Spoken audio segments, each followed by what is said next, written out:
My wife posted, "Single life is better than settling for a man like him." I replied, "Agreed," then served divorce papers at her office. Her boss watched as she broke down crying. I, 32M, discovered my wife's true feelings about our marriage through a Facebook post that wasn't meant for me to see. What happened next changed everything between us, and I'm still processing whether I handled it the right way. My wife and I had been married for 6 years. We met in college, dated for 3 years, and got married right after graduation. I thought we were happy. Sure, we had our ups and downs like any couple, but nothing that seemed insurmountable. I worked as a software engineer. She was in marketing at a mid-sized firm downtown. We had a decent house in the suburbs, 2 cars, and we're even talking about starting a family soon. The problem started about 8 months ago, though I didn't realize it at the time. She began staying late at work more frequently, going out with her coworkers on weekends, and spending more time on her phone. When I asked about it, she told me she was just trying to advance her career and that her new boss was really supportive of ambitious employees. I believed her because I wanted to believe her. 3 weeks ago, I was scrolling through Facebook during my lunch break when I saw a post from her that made my blood run cold. It was a motivational quote about being independent, accompanied by her own caption that read, "Single life is better than settling for a man like him. Ladies, know your worth and don't compromise just because society tells you to." The post had dozens of likes and comments from her friends agreeing with her, some even asking if she was okay and offering support. My hands were shaking as I read through the responses. She was talking about me. My wife was publicly humiliating me to everyone we knew, painting our entire marriage as some kind of settling arrangement. I sat in my car for 20 minutes trying to process what I'd just read. Part of me wanted to call her immediately and demand an explanation. Another part wanted to pretend I'd never seen it and hope things would somehow get better. But a cold, rational part of my brain was already making calculations, already planning. Instead of confronting her directly, I decided to respond to her post. I kept it simple. Agreed. Just one word, but I knew it would send a message. Within minutes, my phone started buzzing with notifications. Friends and family were commenting, asking what was happening, but I didn't respond to any of them. That evening, she came home acting completely normal, as if nothing had happened. She asked about my day, told me about hers, and suggested we order Chinese food for dinner. The cognitive dissonance was staggering. Here was the woman who had just publicly declared that being married to me was settling, now asking if I wanted extra spring rolls. I played along, but inside I was already done. That night, after she fell asleep, I went to my home office and started researching divorce attorneys. I spent hours reading reviews, comparing rates, and making notes. By 3 in the morning, I had a short list of 5 lawyers I wanted to contact. The next day, I took a sick day and spent it meeting with attorneys. The third one I spoke with was exactly what I needed: professional, efficient, and surprisingly understanding when I explained the situation. She told me that while emotional cruelty wasn't grounds for a contested divorce in our state, the fact that my wife had publicly humiliated me would certainly work in my favor during asset division discussions. I hired her on the spot and gave her a retainer check that afternoon. She told me she could have papers drawn up within 48 hours if I was certain about moving forward. I was certain. While the lawyer worked on the paperwork, I spent the next 2 days gathering financial documents, making copies of important papers, and quietly preparing for what was coming. My wife remained oblivious, continuing her normal routine of work, gym, and evening social media scrolling. I also did something that might seem petty in retrospect, but felt necessary at the time. I screenshot her Facebook post and all the comments, including her responses to friends who were encouraging her to dump his ass and find someone who deserves you. I saved everything to a cloud drive, just in case I needed evidence of her public humiliation later. On Thursday morning, exactly 1 week after her post, I received a text from my lawyer confirming that the divorce papers were ready and asking where I wanted them served. Most people have papers served at home, but I had a different idea. I told her I wanted them served at my wife's office, during business hours, when her boss and coworkers would be around. My lawyer raised an eyebrow at this request, but I explained my reasoning. My wife had chosen to make our marriage problems public through social media, embarrassing me in front of everyone we knew. It seemed only fair that she experience some public embarrassment of her own. The lawyer agreed to arrange it, and we scheduled the service for Friday at 2 p.m. when I knew my wife would be in her weekly team meeting with her boss and colleagues. Friday morning arrived, and I went to work as usual, but I couldn't concentrate on anything. I kept checking my phone, waiting for the call that would tell me the deed was done. At 2:15 p.m., my lawyer texted me. Papers served. She was in a conference room with approximately 6 colleagues, including her supervisor. Process server reports, she became very emotional. I felt a mix of satisfaction and guilt that I'm still not entirely comfortable with. Part of me was pleased that she had experienced the same kind of public humiliation she'd put me through. Another part felt terrible for causing her that kind of distress at her workplace. My phone started ringing 20 minutes later. It was her, and she was crying so hard I could barely understand what she was saying. She kept asking why I was doing this, why I hadn't talked to her first, why I had to embarrass her at work. The irony wasn't lost on me. I told her we could discuss everything through our lawyers from now on, and that if she needed to understand why this was happening, she should reread her Facebook post from the previous week. I hung up before she could respond. She came home that evening with red eyes and a box of her personal items from her desk. Apparently, her boss had suggested she take the rest of the day off after the papers were served, and she'd been too mortified to argue. She tried to talk to me when she got home, begging me to reconsider, saying the Facebook post didn't mean anything and that she'd been having a bad day when she wrote it. She claimed she was just venting and that she loved me and wanted to work things out. But I'd already made my decision. I told her that people don't just randomly post things like that when they're having a bad day. Those words came from somewhere real, from feelings she'd been harboring for who knows how long. The fact that she was comfortable sharing those feelings with everyone except me told me everything I needed to know about the state of our marriage. She spent the weekend alternating between trying to convince me to change my mind and angrily accusing me of being vindictive and cruel. She said serving the papers at her office was unnecessary and designed purely to hurt her. She wasn't wrong about that last part. Update 1.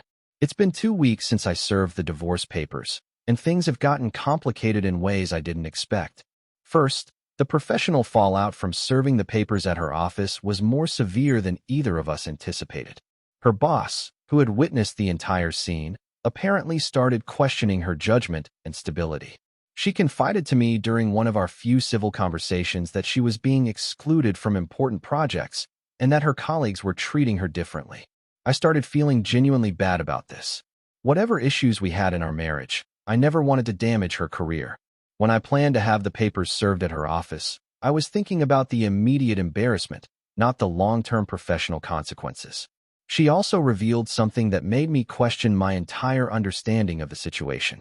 She told me that the Facebook post wasn't about me specifically, but about her boss, who had been pressuring her into a relationship for months.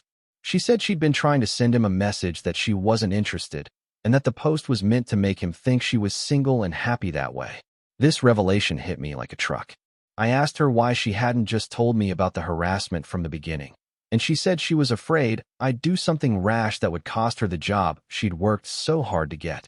I didn't know whether to believe her. It could have been a convenient lie to try to save our marriage, or it could have been the truth that explained everything. The timing was certainly suspicious, coming only after I'd filed for divorce. But something started making sense. Her late nights at work, her stressed behavior, her increased phone usage, it could all be explained by a boss who was crossing professional boundaries.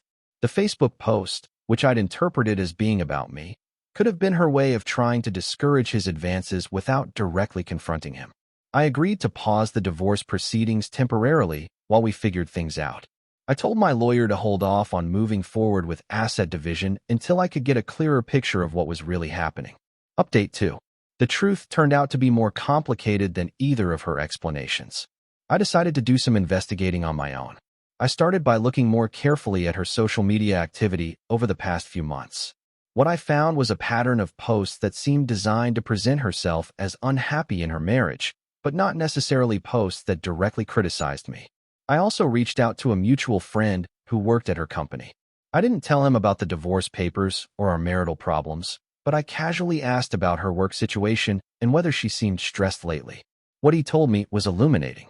He said that she had been complaining about our marriage to several coworkers for months, describing me as boring and saying she felt trapped in a suburban life she didn't want. But he also confirmed that her boss had been inappropriate with several female employees, and that she had complained about him to HR twice in the past 6 months. So both things were true. She had been genuinely harassed by her boss, but she had also been genuinely unhappy in our marriage and talking about it to anyone who would listen. When I confronted her with this information, she finally told me the complete truth. She said she had been feeling trapped in our marriage for over a year, but that the harassment from her boss had made everything worse. She admitted that the Facebook post was partially about me, but said it was also her way of trying to discourage her boss without being direct about it. She also revealed that she had been considering asking for a separation for months, but didn't know how to bring it up. She said she loved me, but felt like we had grown apart and wanted different things from life.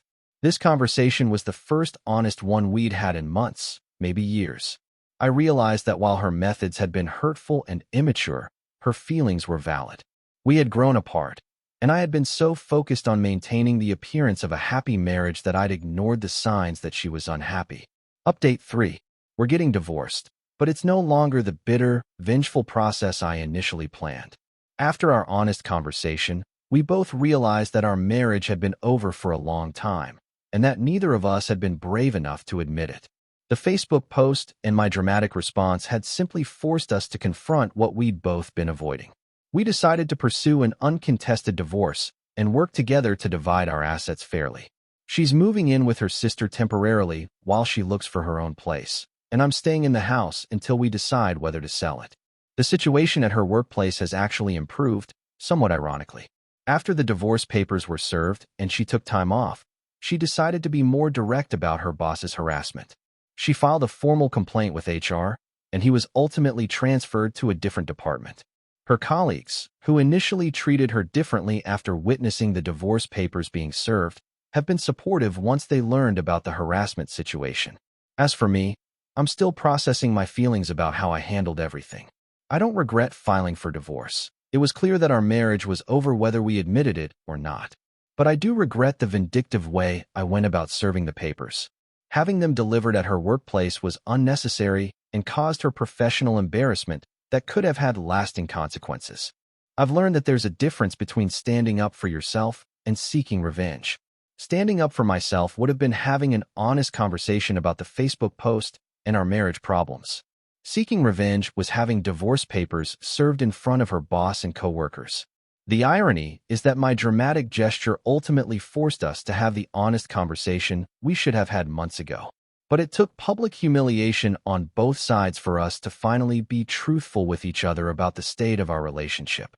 We're both in individual therapy now, trying to understand how we let our marriage deteriorate to the point where we were communicating our dissatisfaction through social media posts and legal documents rather than honest conversation. I've also learned to be more careful about my own motivations.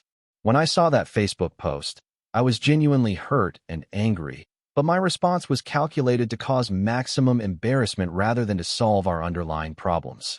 That's something I need to work on before I consider getting into another serious relationship. The divorce should be finalized in another month or 2. We're both looking forward to starting fresh, and surprisingly, we're ending things on better terms than we've been on in years. Sometimes it takes the threat of losing something completely to realize that the relationship was already over, and that letting go with dignity is better than holding on with resentment. Looking back, I wish I had been more direct about my feelings and needs throughout our marriage. I wish she had been honest about her unhappiness instead of posting cryptic messages on social media. But we were both young when we got married, and maybe we simply grew into different people who wanted different things. The Facebook post that started all of this is still up, by the way. So is my one-word response. Sometimes I think about deleting my comment, but I've decided to leave it as a reminder of how quickly things can escalate when people aren't honest with each other about their feelings. We're both better people now than we were when this whole situation started, and I think we'll both be happier apart than we were together. Sometimes the most loving thing you can do for someone is to let them go find the life they actually want, instead of the one they settled for.